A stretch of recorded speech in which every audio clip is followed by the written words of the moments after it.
What's up, guys? Welcome to Daily Dose of Reddit. This is your host, Zach, and today's subreddit is r/IDoWorkHereLady. This story's called, No, It's Not Entrapment. Not my story, but a friend who passed a few years back, who loved to tell this. I have changed the names. I'll try my best to remember the details, as it was usually told over one too many beers.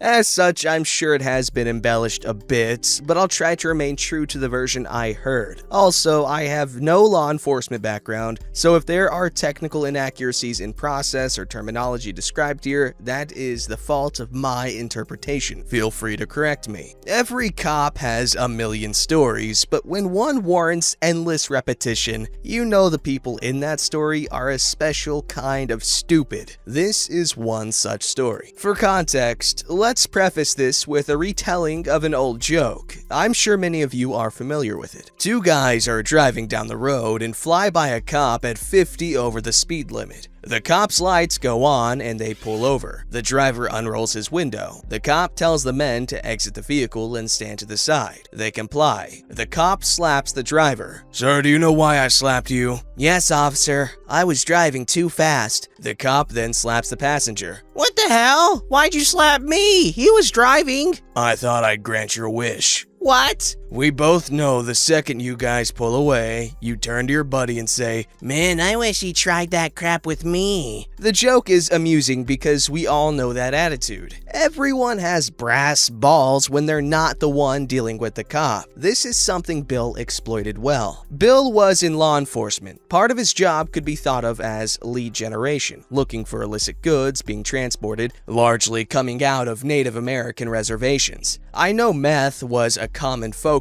or knockoff prescription drugs, car parts from car-shopped cars, etc. He had a pretty reliable system for gaining intel. He'd sit at truck stop diners in plain clothes, looking like a trucker, and have a buddy in uniform give him a hard time in front of everyone else. Questions like, "Is that rig yours? Where are you coming from? I thought I saw you miss the weigh-in." Always in the aggressive cop tone. Bill would loudly protest that he wasn't the driver of whatever random truck his cop buddy pointed to, which was true. This feigned theatrical harassment would go on for a while and the uniformed cop would leave. Unfailingly, the moment the cop left, someone would walk up to Bill and say, "Man, I can't believe these freaking pigs," and then readily exchange stories about their own run-ins with law enforcement. This is not really undercover work. Mostly it was just his way of screwing around on his lunch break. Eat a meal at a diner, see if anyone is dumb enough to take the bait. Many were. Filled with a false sense of bravado, many would walk up to Bill and tell him how they would have handled the cops, give him pointers on how to evade cops, and in the process, disclose a lot of info about their own shady dealings. As he told it, he'd snag at least one good lead a month doing this a couple times a week at various truck stops. There was a guy who we'll call Tweaker Travis. Not the sharpest kid, but he was a regular. A small-time runner who they normally wouldn't even bother with.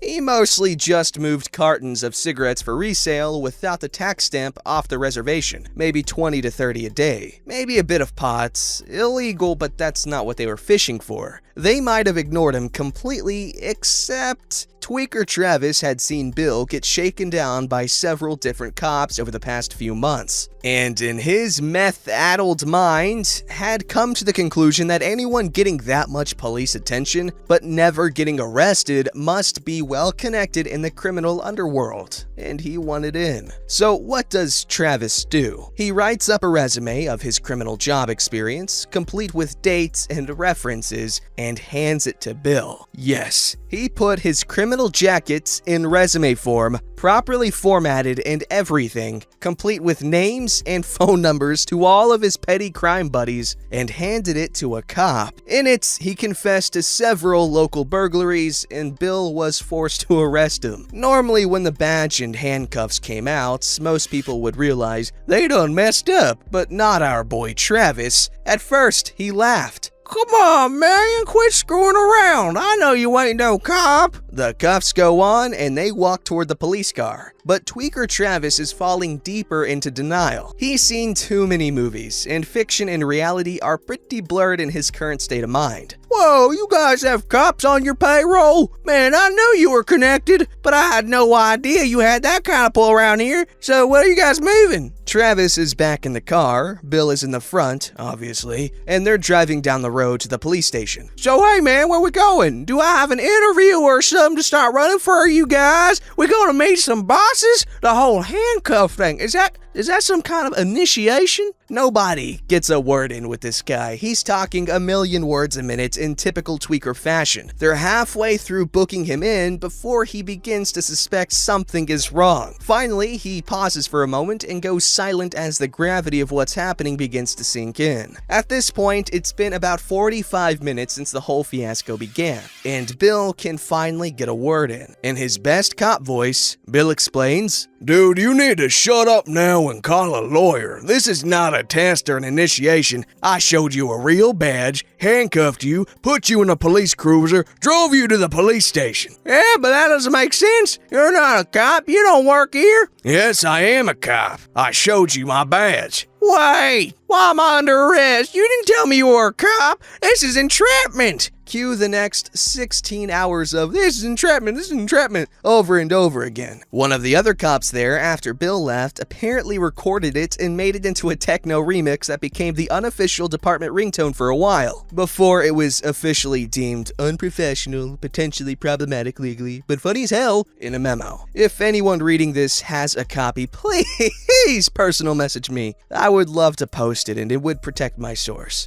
Haha. It would have been Bill's birthday next month, and I know his kids would love a copy of it. This story's called Poor Assistant Manager Just Trying to Do Her Job, but Won't Let Me Do Mine. I had forgotten about this story, probably due to beer number 30, until my wife reminded me. Backstory. I'm an electrical engineer for a steel company. The owner who I work for has a sister and brother-in-law that own multiple McDonald's. Knowing that I also do the IT at my company, my owner one year, around 2006-07, came to me with a problem his sister was having in her home office where she ran her business. No problem, side work. I go to her house and clean everything up, get her stuff back up and running, and continue to do that each month because she is really cliquey and tends to mess stuff up bad due to impatience. Fast forward to 2008 and the recession hits. I'm over there one day and casually mention that my wife was looking for daytime work now that our youngest son is in school. She is promptly hired. A month later, and they decided to move the office to a real office instead of her, luxurious, really it was, basement. There was nothing in this office at all. It used to be a plumber shop. I'm promptly hired and put on retainer to get the office up and running. New computers, new printers, server, all wiring, remote access, all the bells and whistles. It took a month. Fast forward about 10 years later, and my wife is now the office manager. I'm still on a monthly retainer for all IT work needed. I've also, over those 10 years, helped in some stores when new things pop up, like adding things to the network to be able to use our local university's college kids' stipend cards, etc. All the store managers know me, all the regional managers know me, all the directors know me, and of course, the owners know me. Heck, we all go out once a year on a bus trip to Cleveland or someplace and get hammered together. Now, the night in question. My wife and I had just gotten done having a few drinks after work and were making our way back to our house about 6 blocks away when I decided to go get a dinner box from one of our McDonald's for us and our 2 sons still living with us. 2 Big Macs, 2 regular cheeseburgers, 10-piece chicken nuggets, and 4 small fries. I pull into the drive-thru and place the order. The young lady instantly comes back and says they are not accepting credit cards currently and can only accept cash. I'm confused for a second because cashless, as they call it, only goes down briefly around 2 a.m. for some audits or something, my wife says. It's 9 p.m. I have cash on me, so it isn't an issue. I get to the window and pay and ask about the cashless being down to the girl, who me or my wife don't know. McDonald's turnover rate, you get it. She briefly mentioned something about one of the readers being knocked over, so I say, okay, I'll be right in. She looks at me a little curious, but says nothing. I park and walk in the side door with my wife to try and sort out what's going on when the young lady says that I'm not permitted behind the counter. I get it, you don't know me or my wife, so I ask her to get her shift manager real fast. She does, and just my bad luck, it's an assistant manager that had just recently been promoted, and I don't know her either, nor does my wife. I try to explain that I work IT for the office, which she can see if you look over my right shoulder out the window, and that I was going to look and see what was going on with cashless to try and get it back up. I introduce my wife by name and mention that she's the office manager at the main office, and I point and can vouch for me. She still isn't letting me behind the counter. I'm not angry or upset about this, as she really is just doing her job, and nicely as well. I nod understandingly and pull out my phone. I swipe through my contacts and stop at the store manager and bring it up and show her, asking if we should call her by name. I swipe through my contacts again to the regional manager and do the same, showing her my phone and calling her by name. I then do the same thing with the director of operations and then both owners. I finally just said, pick one. I know cashless is the main payment method and every moment it's down costs quite a bit. The light bulb went off and she nodded. My wife, the beautiful social butterfly she is, strikes up a conversation with the newly promoted assistant manager and starts talking shop as I head to the drive-thru to begin diagnosing things. Someone had accidentally knocked over one of the card readers, and they aren't small, and somehow pulled the cords out. A quick inspection revealed that the female RJ45 port had somehow got multiple of the contacts bent. Bad. Some were shorting together. Others bent down in a way there was no way to make contact with the male cord itself. I'm assuming the ones that were shorting were causing the main hub of it to flip out, so I set about trying to bend the pins back into shape, somewhat. I plug everything back in, reboot it, and voila! Cashless is back in about 5 minutes. The assistant manager thanks me, and I just say to leave a little note that I was there and what I did. My wife says she'll also mention it in the office to the regional managers. I got an attaboy from the owners for that one, and a free chocolate shake. My boy over here calling it an RJ45 port when he could have just called it Ethernet. And yes, that was me flexing my somewhat very limited IT knowledge. Anyways, this was quite the wholesome story with no real drama, but it was still a pleasure to read all the way through. Also, good on your wife for sticking to that job for 10 years and working her way up to office manager. That's pretty good stuff. I'm curious, any of you mothers in the comments, have any of y'all done a similar thing as the wife here where after the kids finally started school, did you go to work? And if you did, was this like your first time working because you guys needed the extra money? Or did you return to work after like 6 years of not working? And how did y'all adjust? Was it hard? Was it weird? What was it? Also, guys, I do read comments. And just in case you think I'm ignoring you, I'm not. I'm acknowledging internally because I don't really want to respond to comments because I can't. So yes, I appreciate all the kind comments y'all leave me, especially like the 4 ladies who are always saying really sweet things to me in the comments and defending my honor. I appreciate it.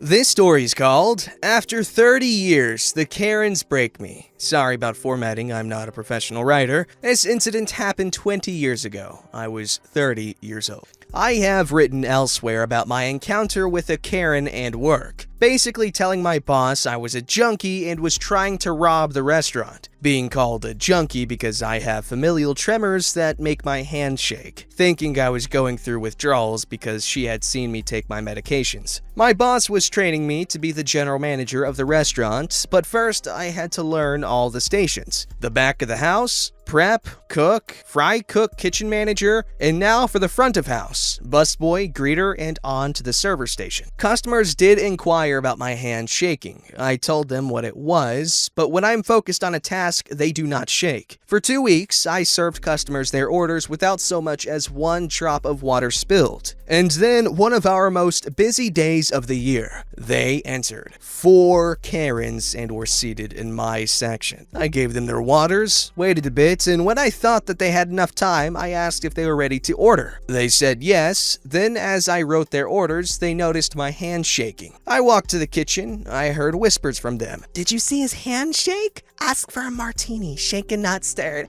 I bet the kitchen saves money on blenders." As always, that's so mean. As always, I took a deep breath and let it go. All my life, I was made fun of because of my familial tremors. In school, kids would slap my lunch tray out of my my hands and say, "You need to get those shaky hands under control." When I would pick up my tray, sometimes they would spill milk on my head. But I learned to take it because being bullied had followed me all my life. I came back with their salads and soups, and as I walked away, I heard a crash. 2 salads were on the floor. A Karen shouted, "Look what you did! You spilled our salads! Your hand shake so much it rattled the table and knocked our food off the table! You should be on disability! You are a danger to yourself and others!" I took a deep breath. I told her I couldn't have knocked them off from this distance. "Well, you placed our salads on the edge of the table with your hand shaking and knocked it over!" It was probable I may have. I was really wiped out from serving. I apologized, cleaned up the mess. As I did, a Karen asked for a new server, but everyone was slammed. As I left, I heard more comments. Customers were looking at me and a few said it wasn't my fault, they saw everything. I forced a smile and told them I know. I returned with the Karen's 2 salads, saw some of the mess I missed from the previous salad. As I knelt to pick it up, I felt a bowl of salad hit me on the head and heard a glass of water knock over and felt it spill onto my head. The Karen screamed to talk to Mr. S, the owner. They spewed lie after lie about how clumsy I am. I shouldn't be allowed to work in public. Mr. S asked me if what they said was true even though he knew it wasn't. For the first time ever, the bullies had won. My voice cracked as my eyes watered up. All I could do was barely say no. When a customer spoke up for me, I couldn't take it. It was the first time a complete stranger stood up for me. As I walked away, I heard Mr. S say, "Get your freaking purses. Get the hell out of my restaurant, you evil cooters!" As I made my way to the employee restroom, trying to keep it together as tears dripped off my cheeks. I rushed through the kitchen and into the restroom and cried and cried. A 30-year-old adult man crying nonstop. 30 years of pent-up tears, anger, and sorrow. I didn't realize it, but I had been in there for half an hour. I walked out of the bathroom. The kitchen was dead quiet. I clocked out, and as I walked through the dining room, I heard light murmurs and felt eyes on me. I told Mr. S I would see him tomorrow. Mr. S patted me on the back and said, "Sure thing." I wish this had a happy ending, but it didn't. I returned to work the next day and nobody spoke of it. Since. Neither have I till now. Well, first off, that is a good ending. At least in my opinion. You got stood up for. Don't forget to like, subscribe, and hit that bell to never miss an episode.